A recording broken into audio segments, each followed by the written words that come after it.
All right, welcome to this explainer. Today we're diving deep into George R. R. Martin's epic world of Westeros to really unpack why it completely revolutionized modern fantasy.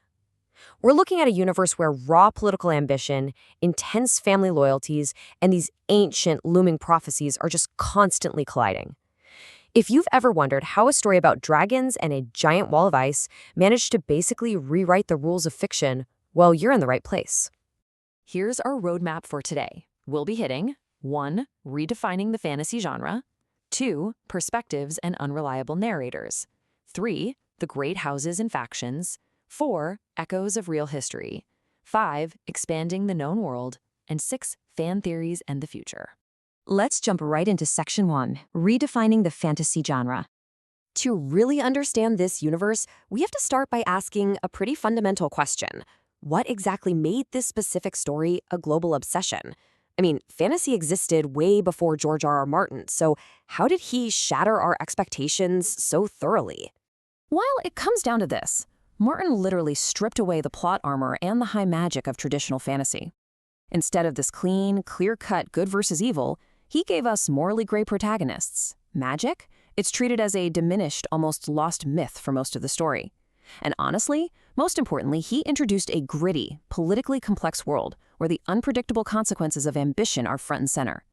In this world, strict honor, like the incredibly rigid nobility of House Stark, doesn't guarantee your survival. Actually, scratch that. It usually puts a massive target right on your back. Moving right along to Section 2, Perspectives and Unreliable Narrators. We need to look under the hood at the engine actually driving this narrative. Martin operates with this brilliant core philosophy where he calls himself a gardener. Basically, this means his character-driven storytelling allows the plot twists to grow naturally from a character's personal goals, their deep flaws, and the really difficult choices they have to make. He's not forcing them down a rigid outline. The story evolves based on what these highly complex people would actually do in intensely stressful situations. And because the story is told through these limited shifting point of view chapters, we aren't ever getting a perfect objective truth. We're constantly forced to balance conflicting accounts from different characters and, everyone has their own biases.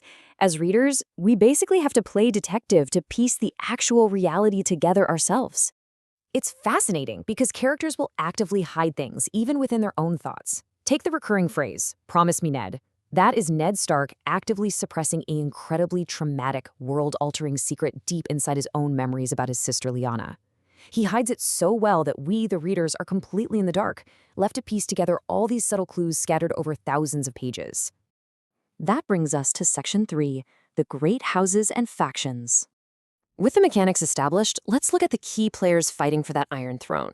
But instead of just seeing these as noble families, try viewing them as completely clashing ideologies. The Starks, along with their deeply symbolic direwolves, represent this unbending honor that just constantly slams into the Lannisters' ruthless pursuit of wealth and power. Then you have the Targaryens, driven by a fiery, almost magical sense of destiny. And standing totally apart from all these political games is the Night's Watch. They are bound purely by duty, tasked with shielding the realm from that terrifying supernatural threat of the White Walkers up in the deep north. Okay, Section 4, Echoes of Real History. While Westeros is absolutely filled with magic and myth, its roots are incredibly grounded in our own real-world history. Martin grounds his supernatural elements with a gritty realism. For example, the Wall, that colossal barrier separating the realms of men from the wildlings, was directly inspired by his visit to Hadrian's Wall in England. He just took that concept and totally scaled it up, transforming it into this towering symbol of ice and magic. And the politics are just as grounded. The very backbone of the central conflict, the devastating war between House Stark and House Lannister, is a heady parallel to the historical marriages, betrayals, and bloody battles of the 15th century Wars of the Roses. I mean, even the historical names, the Yorks and the Lancasters, intentionally echo the Starks and the Lannisters. Even across the Narrow Sea, Daenerys' journey with the Dothraki reflects real-world nomadic cultures. Scholars have pointed out the clear parallels to the nomadic empires of Central Asia and North Africa. It just proves that every single corner of this universe is anchored in a heavily researched pseudo-medieval reality, which is exactly why the fantasy feels so unbelievably tangible. Now for Section 5, Expanding the Known World. We have to remember that A Game of Thrones is just one piece of a much, much larger chronological puzzle. When you zoom out, you really see the scale of the universe. You have the Targaryen dynasty's fiery origins in Fire and Blood, which eventually dwindles down over the centuries. By the time we reach the era of the Hedge Knight, roughly 90 years before the main series begins, the dragons are entirely dead. It's such a fascinating look at how a society fundamentally shifts when its ultimate source of magical power just vanishes. And prequels like Tales of Dunk and Egg brilliantly shrink the scope down. We go from kingdom-destroying apocalyptic wars to just two wandering characters. It's a much lighter tone, but it's still asking those vital, heavy questions about honor. Like, what does it actually mean to be a true knight in a completely broken, corrupt system? Finally, let's wrap up with Section 6, fan theories and the future. We absolutely have to talk about this passionate fandom and the incredible suspense surrounding the story's unwritten conclusion.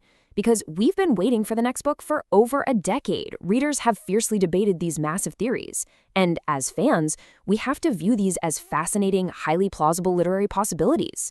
From R plus L equals J, the profound mystery of Jon Snow's true lineage, to the intense debates over whether Daenerys is heading for a Mad Queen arc, Martin leaves these doors open on purpose. He absolutely loves subverting our expectations.